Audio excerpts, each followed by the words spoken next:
PT, nas duas vezes em que esteve à frente da presidência da República, com Lula e depois com Dilma, protagonizou os maiores escândalos de corrupção da história recente do país. O Mensalão e o Petrolão, envolvendo 12 bilhões de reais em desvios. Nem Lula, nem Dilma, nem o PT jamais fizeram uma autocrítica. Como é que o senhor vai convencer o eleitor de que a corrupção não vai continuar no novo governo do PT se não há uma autocrítica, se não há um pedido de desculpas ao povo brasileiro pelos bilhões desviados por causa da corrupção? Na minha opinião, os governos do PT foram os que mais fortaleceram as instituições que combatem a corrupção. Mas, de fato, candidato, independentemente, o fato é que integrantes do governo do PT foram pegos em atos de corrupção pelos mecanismos de controle anticorrupção, independentemente de quem os fortaleceu ou não. Isso é fato. A corrupção na Petrobras, isso no depoimento de vários delatores, testemunhas e colaboradores, ela data de tempos muito remotos. Se você não fortalece os mecanismos de combate à corrupção, você não descobre a corrupção. As nomeações de diretores da Petrobras passavam, sim, pelo presidente Lula, pelo então presidente Lula. A gente sabe, inclusive, que Renato Duque era, dentro da Petrobras, segundo a Lava Jato, responsável pela propina do PT. O presidente Lula se encontrou com Renato Duque no aeroporto de Congonhas para falar sobre as denúncias de corrupção. Ele confessou isso, né? Mas o fortalecimento dessas instituições desbaratou uma quadrilha.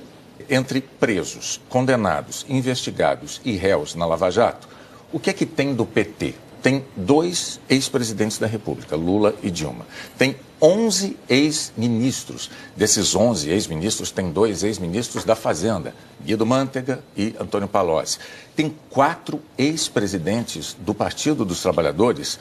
Tem 3 tesoureiros, ou seja, os procuradores, diante dessa situação, eles dizem o seguinte: não havia ali atos isolados, o que havia ali era uma situação sistêmica, organizada. Eu gostaria de saber como é que o senhor se contrapõe a essa evidência.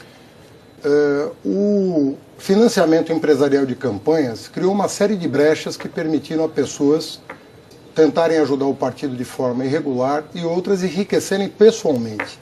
O senhor, além de fazer críticas às delações, o senhor... Da maneira como estão sendo processadas. O senhor e outros integrantes do seu partido criticam também o judiciário. Muitos petistas já se referiram àquilo que seria uma conspiração do judiciário. No entanto, quando a gente olha a lista de ministros integrantes do Supremo Tribunal Federal, a gente observa o seguinte: nos 2 governos de presidentes petistas, Dilma Rousseff e Lula, 11 integrantes da casa, 7 foram indicados ou por Lula ou por Dilma. No Superior Tribunal de Justiça, outro órgão superior, são 33 cadeiras, 28 foram indicadas por governos petistas, Lula ou Dilma.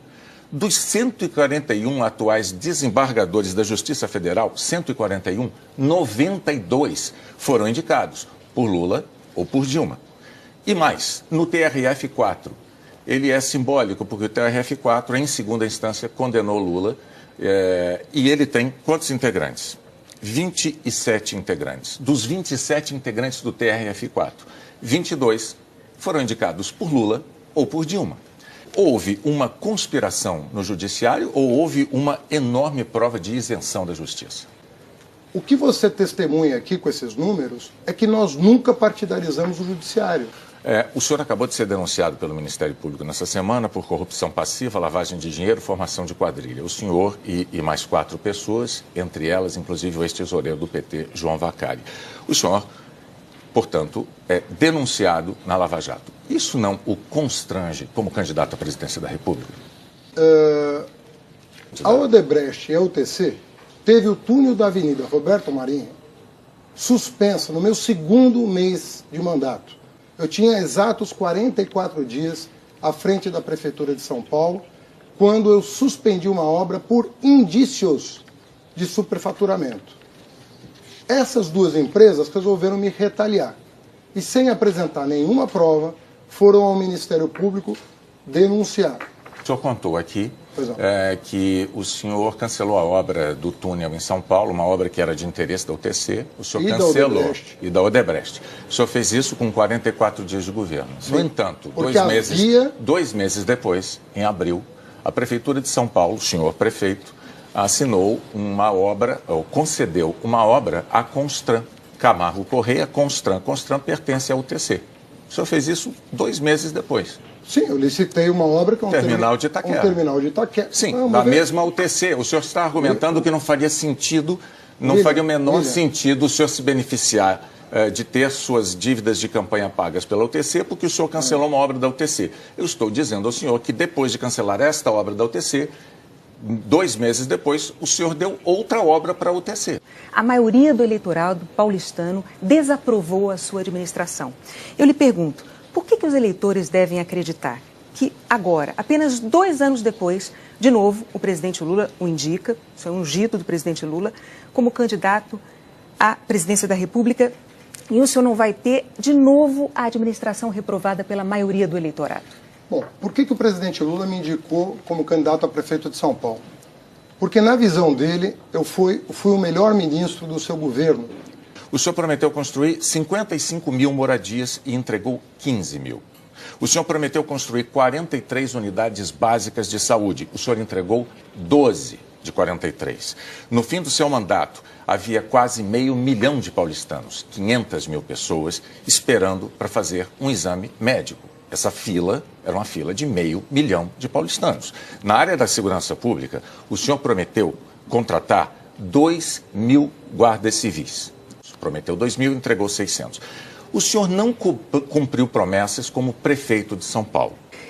A presidente Dilma deixou o Brasil na crise em que todos nós brasileiros estamos mergulhados hoje e quase 11 milhões de desempregados. Hoje esse número já são 13. Por que os eleitores devem acreditar que com o senhor, o partido que deixou mais de 11 milhões de desempregados não vai agravar a crise? Olha, eu tenho todas as razões do mundo para imaginar que o PSDB não vai sabotar o governo eleito no próximo dia 7 de outubro, como fez em 2014. A presidente Dilma Rousseff, candidata à reeleição, dizia que estava tudo indo às mil maravilhas. Vamos relembrar a história. Não só isso, ela dizia que ia manter, se reeleita, a política que estava implementando para a economia brasileira e ainda acusava, o senhor deve se lembrar disso também, ela acusava os adversários, dizia que se eles ganhassem, ao assumirem o poder, eles iam mexer na economia e iam tirar, aspas, tirar a comida da mesa do trabalhador.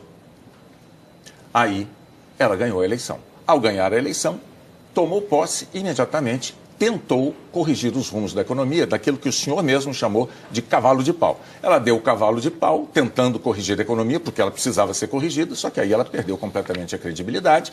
Os críticos imediatamente disseram que ela cometeu um estelionato eleitoral e nós mergulhamos numa crise de que, aliás, ainda não saímos até hoje.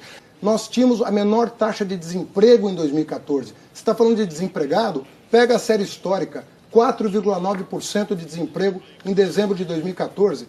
E aí começa o seu Eduardo Cunha, o seu Aécio Neves, a aprovar despesa lá no Congresso Nacional. Despesa em cima de despesa. Para sabotar um governo que precisava fazer um ajuste, mas não para jogar a economia numa recessão, para recuperar a economia, como já tinha acontecido em vários momentos.